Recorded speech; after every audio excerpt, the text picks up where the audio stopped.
for joining NJ4S for our winter webinar series titled Hope and Healing, Wellness Through Compassion, Awareness, and Rights. Today, we are here with Brianah Bryant to discuss mental health as a human right. Brianna is a prevention consultant for NJ4S with a Master's of Public Health degree from Montclair State University. She has a strong commitment to community health, education, and wellness. She has worked on various initiatives aimed at improving health outcomes and promoting health equity. Brianna is passionate about making a positive impact amongst all communities. And now I'm going to turn it over to Brianna for her great presentation. Thank you, Shakara. As Shakara said, my name is Brianna. I am a prevention consultant here at NJ4S, and today we are going to talk about how mental health is a human right. Okay, so what is mental health? Mental health influences how we think, feel, and interact with others. It affects how we cope with stress and relate to others and make choices. So our mental health affects our livelihood. So why is mental health a human right? So the World Health Organization defines mental health as a fundamental human right. The right to mental health includes access to affordable quality care without discrimination. Health rights framework emphasizes dignity, autonomy, and equitable treatment for all people. And mental health is essential for participation in society, employment, and community life. So when we say a fundamental right, that just simply means that everybody should have the right to access mental health systems, free of discrimination, free of bias, and they should be able to afford it at a high quality. And it really shouldn't be anything that they can't afford. As we know, in the United States, the way that our healthcare system operates, unfortunately, that's not how it is, but this is what the World Health Organization says. This is how it should be. So some quick stats, 1 in 8 people worldwide live with a mental health condition. So that simply means if you're in a group of 8 people, one person in there will have a mental health condition. If you're in a group of 16 people, then 2 people, and so on and so forth. Depression is one of the leading causes of a disability globally. So that's because when you're depressed, it affects you physically, not only mentally, right? If you are going through depression, you might find it hard to get out of bed. You just find it hard to function, right? So because of that, it's considered a disability, right? It gets in the way of you being able to work. Anxiety disorders affects hundreds of millions of people worldwide. Again, anxiety is super common. I have anxiety, and it just affects a lot of us worldwide.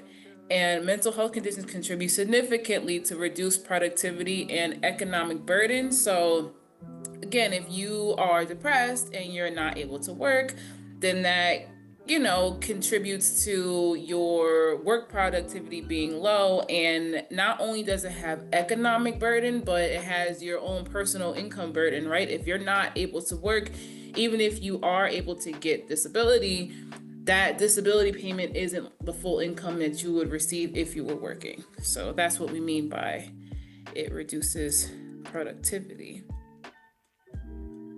Mental health across the lifespan. So when you're a child or you're dealing with young children, mental health looks like supporting them during their early years so that long-term improvements can happen with their development. So think about it, a young child, you're teaching them how to express their feelings, and we're teaching them emotional intelligence. So we're hoping that having that strong foundation sets them up for successful mental health later on down the road. And we're also teaching them to be open about mental health. So if they need help, they can talk to a trusted adult and get support that way. As adults, we deal with stress that usually comes from our work demands and family responsibilities. So when you think about it, even as an adult, like stress is unavoidable, right? Even if you get your dream job, you're still going to have some type of stress because you still have to turn in good work, make sure everything is good. Maybe you are a supervisor and you're in charge of other people. That contributes to stress. family responsibilities, especially if you're a parent. I'm a parent myself, so making sure that your family is okay, your children are okay, that can contribute to stress. Making sure that my child's emotional needs and her mental health development is going well, that can also put stress on me as a parent. As we get older and people age, we may experience loneliness, right? Unfortunately, we don't live forever and people do pass on, and that can affect you, right? Grief is definitely something that leads to depression and stress and can affect our mental health. And not even just people dying, but as people get older, right, as our children age and they become adults and they move on and have their own families, what you have is an empty nest, and that can get to you mentally, right? My mom says that she struggles with that, with us growing up. While she's happy that we're adults and making great decisions, it is a big change from going from being everything to not really being needed in the same way. And just life changes, just getting older, different health things come about as we age, chronic illnesses. And then this says mental health needs shifts across life stages, requiring flexible support. So what that means is, depending on where you're at in your life, you need some type of different support. And I would even say this varies like daily, right? Because I might be feeling great today, and then tomorrow I might be sad and I might need a little more support. The support that I need now as a woman in my 30s is different from the support that I needed as a teenager, as an early adult, as a person who didn't have children. So depending on where you are in your life, the needs that you have for your mental health wellness will definitely shift.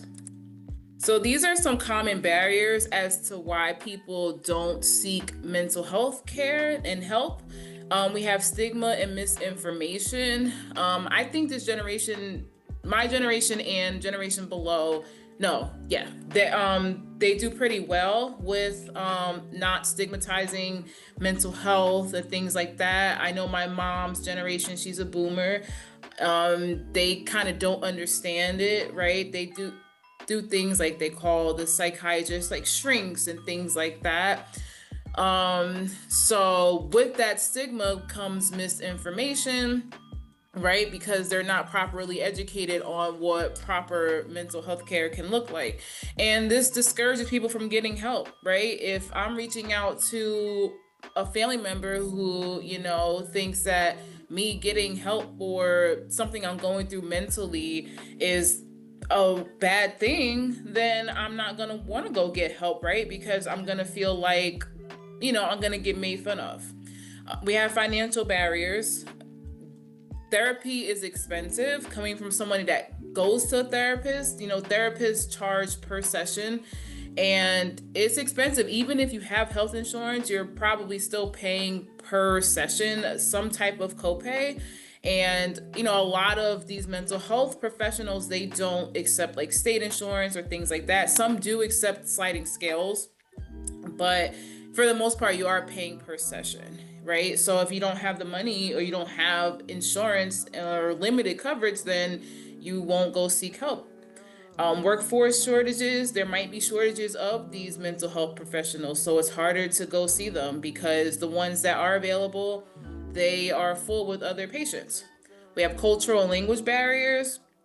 You might live in an area where the language that you speak predominantly isn't the language of the professionals that are available, right?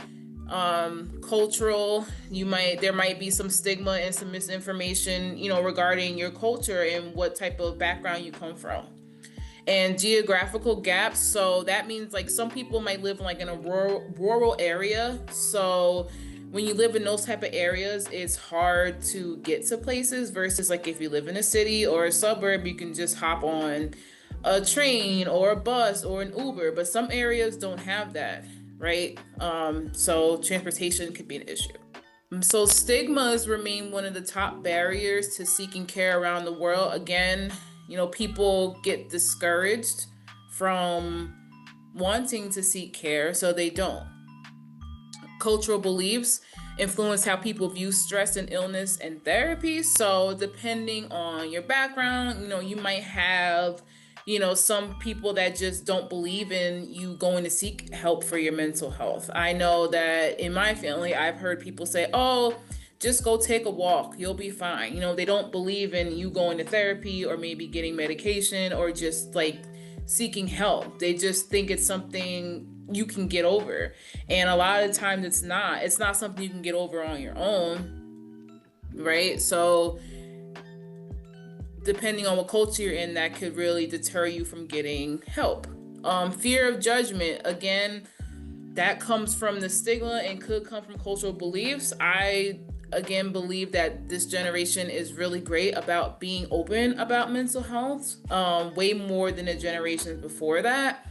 So I really feel like fear of judgment is a little bit less prevalent now, but a lot of us don't want judgment from our own families, right? So if we are dealing with those older generations, that could discourage us from getting help. And it says that education and community dialogue can significantly reduce stigma. So again, educating people on why seeking services for mental health is good, right? I've had talks with my own mom about, I go to therapy and this is how it helps me. And she's been really open to receive that information. So economic impact of limited access. So untreated mental health conditions reduces, say that again. Untreated mental health conditions reduce productivity and increase disability claims. So as we mentioned before, if you are somebody who is dealing with stress and you're just not able, and depression, and you're not able to get out of bed and you're not able to work, you're going to file a disability claim, right? If you are determined by a healthcare professional that you're not able to work, or maybe work is a site of stress for you, you will file for disability and you won't be able to work. The global economy loses billions annually due to stress, depression, and anxiety. So that goes hand in hand of employees not being able to work because they are dealing with some type of mental health condition, depression, stress, anxiety, right? So that affects the economy because you have less people available to work. Workplace mental health supports improve retention and job performance. So if you have a job that is very open with discussing mental health and very supportive of their employees seeking mental health services, giving them resources for mental health services, that all improves the productivity at the job, and it improves employee retention, right? Because I'm going to want to stay at a place that has all this information and makes my mental health feel important. And investing in mental health yields strong economic and social returns. So again, if you have these workplaces pouring into their employees' mental health, in return, they're going to be better workers, right? And that helps our economy. So when it comes to global mental health systems, so high-income countries generally have more providers and resources. I mean, I think that's pretty self-explanatory. They have more money to have more providers and more resources, but that doesn't mean just because they are a high-income country overall that there aren't low and income communities. Like, we know that's not true, right? There are still low and middle income communities that don't have this money or resources to go seek mental health care. It says low and middle income countries face severe shortages of mental health services. Again, self-explanatory. They don't have the resources, they don't have the money, so they don't have the services. Many nations rely on community-based care to bridge those gaps. So that's where you'll see like your community centers that might be hosting like a group therapy session. Sometimes family success centers do that.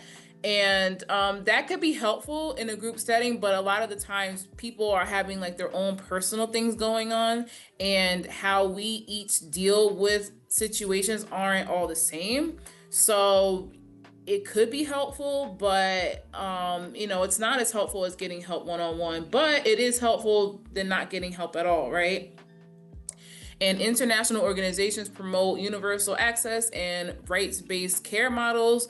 So this just means that organizations like the World Health Organizations, they give out information, they provide information as to what's the best way to handle mental health.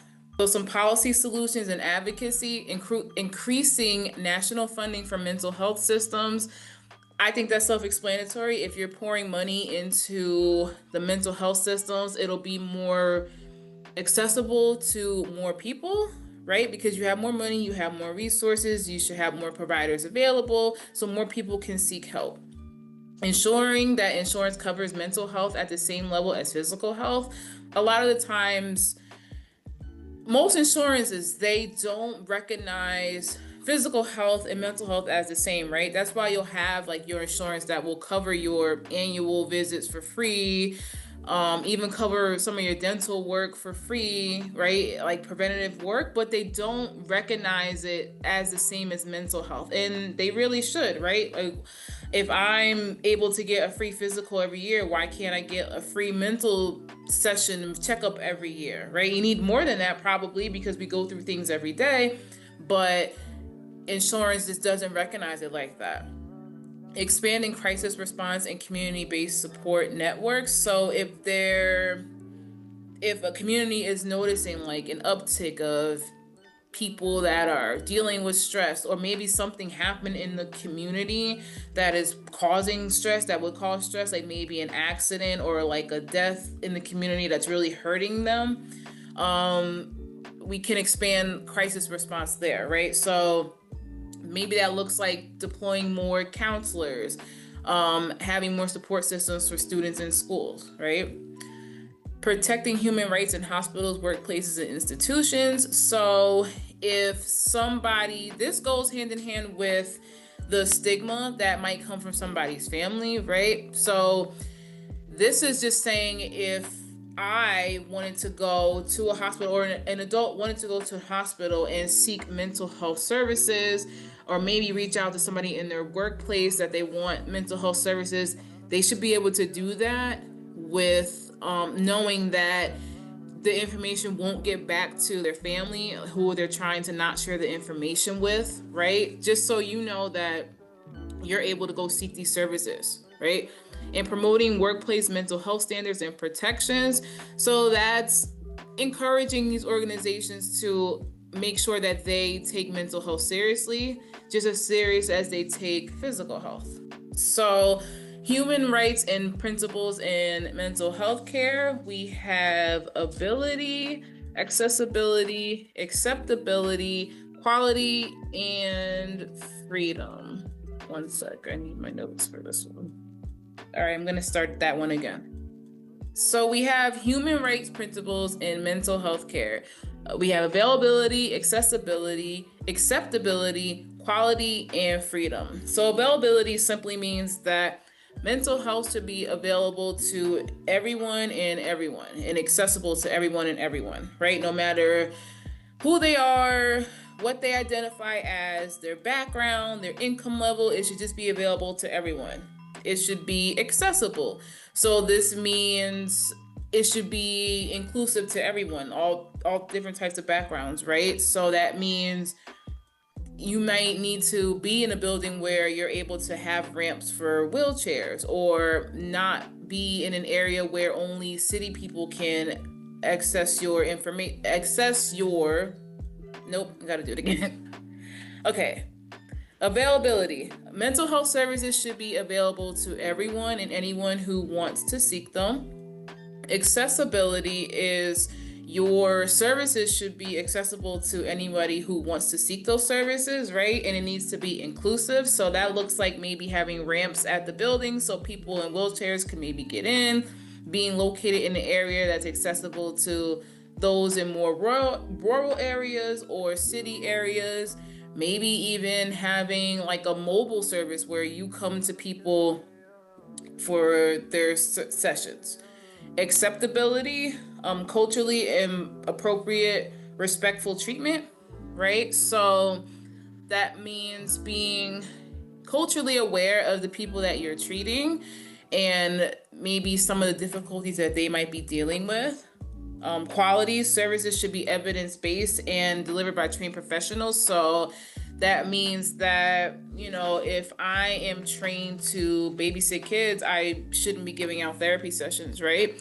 And the information that is being given to people needs to be evidence-based. It needs to be things that are studied and things that are tried and true to helping people with mental health conditions. And freedom, right? This means that the mental health care should be free of discrimination and abuse, right? So that means that everybody should be treated equally. Nobody should be turned away depending on their background, and there certainly shouldn't be any abuse. So how individuals can advocate for mental health rights, speak openly, and normalize conversations. Again, I think this generation does great doing that. Just telling people, the benefits to taking care of your mental health and why it's important and why we should look at it just as important as our physical health. Support policies that improve access to mental health care and reduce discrimination. Learn about local health resources and share them. A lot of the times people don't know what's available to them right in their own cities. I've worked in a city where the organization I worked at was around for 25 years. It was a family success center, and the people that lived there knew nothing about it, right? But it's been there a long time. So just sharing information is important. Challenge stigma and stereotypes when you hear them, right? Speak up. If you're not a upstander, you're a bystander. Always be an upstander, right? If you hear something going wrong or somebody saying something wrong, then speak up, right? If you hear somebody saying, people going to shrinks are weak. No, first of all, you say they're not shrinks, they're psychiatrists, and seeking help for your mental health is not weak, it's strong. And engage in community events, focus on wellness and awareness. So if you see community events going on, maybe, go check it out. If you work at an organization, maybe you can table there and you can go and you can be, responsible and helpful with sharing information about mental health. So some evidence-based mental health interventions. We have CBT, which is therapy, right? You go see your therapist and you talk about your anxiety, your depression, or anything that's bothering you. Mindfulness-based programs that reduces stress and improves emotional regulation. So that could be yoga, meditation, even exercise can reduce your stress. Medication can be effective when paired with therapy. I'm a huge advocate for medication, right? If you need it, you need it. And there's really nothing wrong with that. If that medication is going to help you thrive, then, under the supervision of a medical professional, then you should take it. Community support and peer programs include long-term outcomes. So again, those community wellness fairs, maybe there's a free yoga session, something like that. That all helps improve long-term outcomes, especially doing that with your friends and your peers. That can help. And telehealth increases access in underserved areas. So those rural areas, or maybe people who just don't have transportation to get to these services, telehealth can really help with that. A lot of my sessions with my therapist are via telehealth, and it's great because it's accessible not only if I'm home, but maybe I'm, out of the city or something, out of the state, I'm able to still access those services. Community approaches to supporting mental health. So public education campaigns reduce stigma and increases awareness. Support groups offer accessible, low-cost community care. Faith communities and cultural organizations provide emotional support, and local partnerships improve access to screening and affordable programs. So with that, those wellness fairs, those community events, a lot of the times they will have people there that will help with screenings with different health topics, different health areas, and mental health can be one of them. So that could be useful there. Public education campaigns, just getting out there and talking about it, maybe making flyers, maybe making PSAs, just to alert people that, mental health is fine to take care of and support, especially our older generations who might still have that stigma. So, in conclusion, mental health is a universal human right for all people at every age. Evidence shows that access improves health, economic stability, and community well being. Removing stigma and increasing access requires shared action from individuals, communities, and governments. And everyone has a role in advocating for equitable, compassionate, and mental health care. Okay, thank you, Brianna, for that great information. You can find our feedback form QR code in the comment section below, also with the link in our details. We hope that you found this information very useful. We ask that you join us again next Monday for our December webinar series videos. Have a great day.